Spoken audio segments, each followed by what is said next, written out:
So I'd like to share my story of why I walked away from millions and millions of dollars a year, and I felt great about it. And it really came down to one specific moment.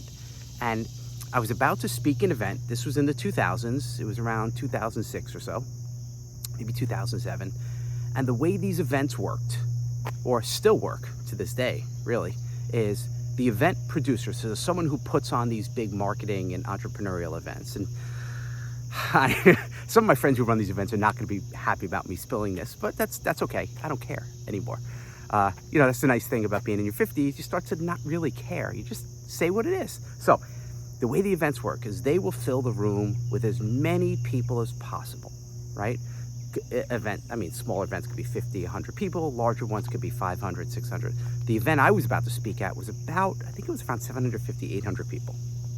The way it works, they fill people in the room, and it's usually a low price to get in. It might be $100, $200, $500. They're not tens of thousands to get in the room, because these events become what used to be called, and again, what probably is, I don't know, but I think they're still called pitch fests. So every single speaker, pretty much, maybe not every speaker, but 80, 90% of the speakers are there to sell. And the way the sessions work is you come on, right? And there are people who teach you how to do this, how to sell from the stage. And they say things like, give information that's useful but incomplete. Tell them the why but not the how. Here's why you need to build this business. Here's why, like back in the day, here's why you need a business on listings on Craigslist, and why it's so great, but you don't tell them how to do it. And then at the end, hey, if you're interested, run to the back of the room and buy my $2,000 program and course and coaching, and I'll show you how to do it. So the speakers don't get paid to be there. So when I would speak at these events, I didn't get paid. I went for free. I paid my own way, my own airfare, my own hotel, my own meals, nothing. You don't get a dime.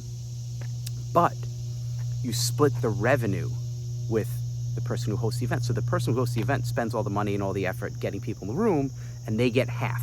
So on a good day, it used to be you could make, numbers vary, but lower end, some people would make, you could sell $10,000, $20,000 of products.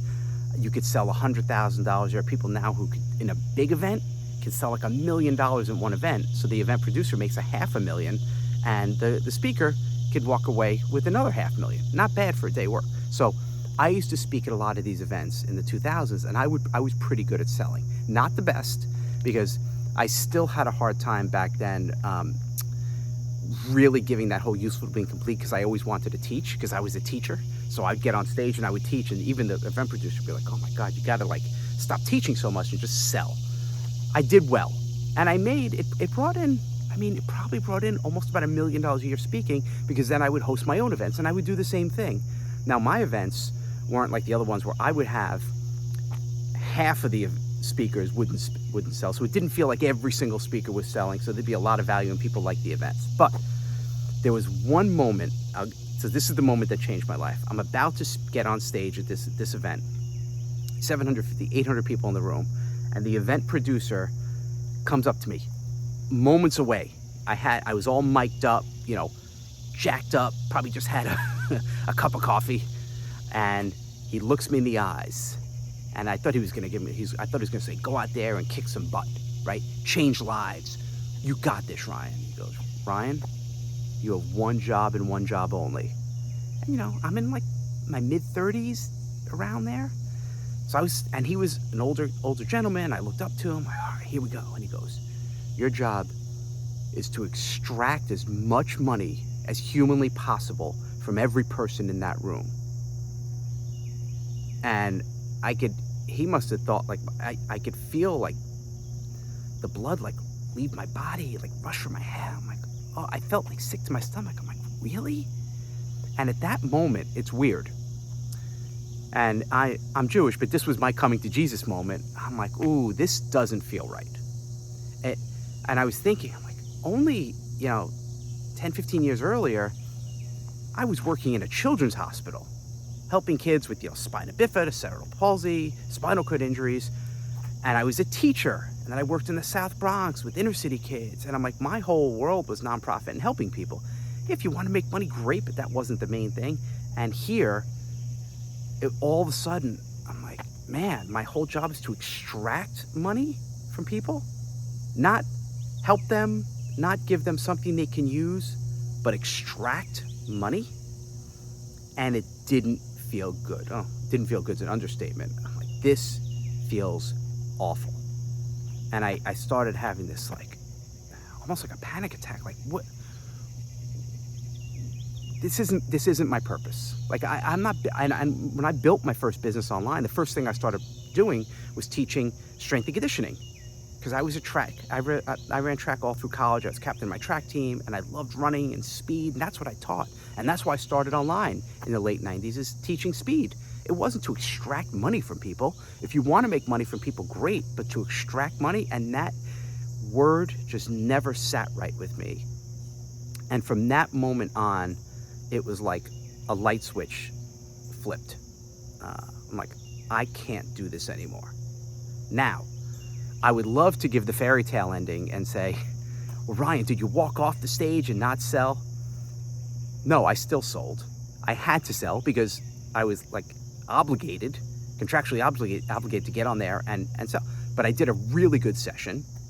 And I think I sold, I don't know, about $130,000 of product on that session. So I think I made about 60, 70,000 again for one day, for 2 hours of work. But that was the last time I spoke at an event and sold. The last time. And the last time any of my events ever had pitching from the stage. All of my events from then on, well, so maybe it was 2008. You start getting muddy with the years, right? As it goes on. But from that moment on, I pledged, if I do an event, there's no pitching. And all the events I did after that, zero pitching. I don't care if you come to the event for $100. I'll get sponsors. I'll find other ways to make money, but there's not going to be any pitching, and I won't pitch. And because I was making so much money on we call it the quote unquote speaking circuit, which it's not a speaking circuit. It's a pitch circuit. It's a sell circuit, right? Not much different than what a lot of people do online now is they provide videos, some guys on YouTube, right? They provide zero value. There's zero tactical stuff, because they don't actually have any chops, so they just get you pumped up with stuff. They say, oh, well, if you really want to learn this, you got to buy my course or buy my coaching. It's really no different. But they called this the speaking circuit, and I would spend time away from my family. And I remember my daughter, who's 18 now, who was little at the time, would every time I say, I'm only going to be gone for 2 days, she would cry, and it would tear me up. And I remember coming back from that. I said, guess what, Lauren? I'm not speaking at events anymore. Like, I'm going to be home and I'm going to figure out other ways. So yes, I walked away from millions and millions of dollars, because 15 years, 20 years of not speaking, of not making an extra 400, 500,000 a year, it cost me millions and millions of dollars, but I felt really good. And I shifted to, how do you extract value from people, to how do you not extract value. How do you extract money, right? Going from extracting money, I'm not editing this, screw it. I don't have time to edit.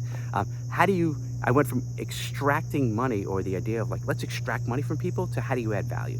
And when you add value, the money does show up. Now, I'm not woo-woo and saying, oh, if you do good things, the money's gonna come. That's not true. You still have to have marketing chops. You still have to know how to sell. You still need to know what a good headline is. You still need to know how to put together a good offer. Is there recurring revenue? There's a lot of that other stuff. But if you come from it from the point of, I am going to help people, I'm going to serve them, I'm going to pour my heart and soul out, I don't need fancy stuff, I don't need a show, I'm just going to do some good stuff.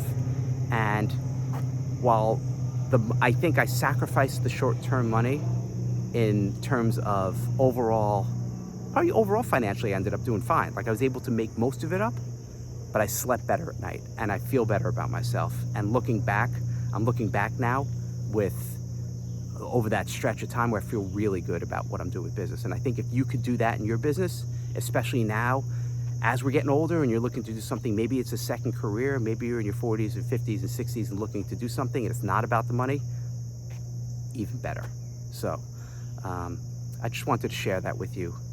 I haven't really shared that many times, but it was that moment that I knew, like, I need to change. And maybe, look, maybe this video is the moment for you, where you're stopping, where you no longer chase the hype and the money extraction. I gotta make $1 million here and all this crap, and just do really, really good stuff.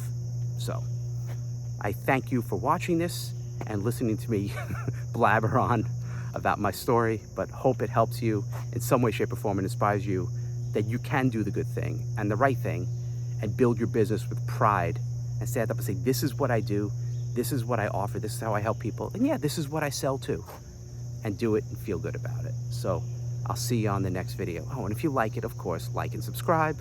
That goes without saying, but I'll see you on the next one.